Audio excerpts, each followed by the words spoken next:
কি দামটা কি মনে হচ্ছে? ভালোই মনে হচ্ছে না? 2.5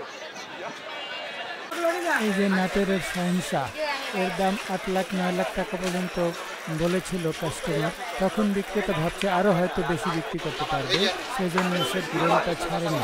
এখন সে প্রায় কান্নারত অবস্থা। বর্তমানে শাহিনশাহর দাম 3 থেকে 4 লাখের উপরে কেউ বলছে না, তাই সে অনুশোচনায় ভুগছে। ভালো দাম পাচ্ছি না গরু। আমি নিয়ে আসার পরে গরু নাটোরের শাহিনশাহ দিছে আর কি, ইয়ের থেকে, অফিস থেকে। আচ্ছা, নাটোরের শাহিনশাহ। নাটোরের শাহিনশাহ। আগে প্রথম কত বলছে? প্রথমে আসে 7.5 লাখ টাকা বলছে। প্রথমে 8 লাখ টাকা 9 লাখ টাকা দাম বললো, এখন এসে দাম বলতেছে, এখন দাম বলেছে 3 লাখ 4 লাখ। কয়টা? একটাই। ওজন কিরকম? 1250 কেজি ওজন।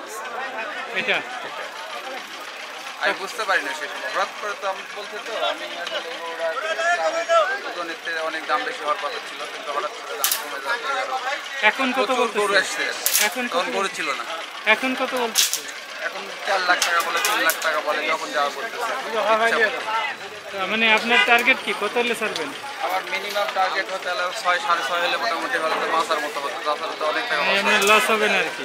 অনেক টাকা লস। কোথা থেকে নিয়ে এসছেন?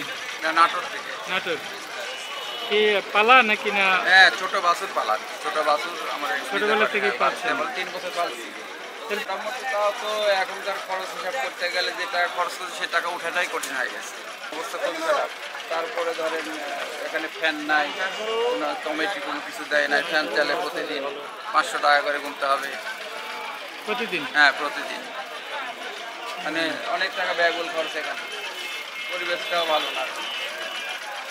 মানে ইচ্ছা করলে কি বাজার চেঞ্জ করা যায় না? না, ইচ্ছা করলে বাজার চেঞ্জ করা যাবে না। ইনাদের কাছে বাজার ঢুকানোর পরে যদি যায়, তার ছাড়পত্র নিতে গেলে পরবর্তীতে ছাড়পত্র দিবে ঈদের দিন, হয়তো ভোট চাইতে। মানে যদি আপনি নিয়ে যেতে চান, তার আগে দিবে না।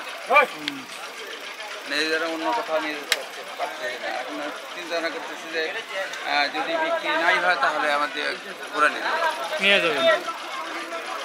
নাটোরের শাহিনশাহ।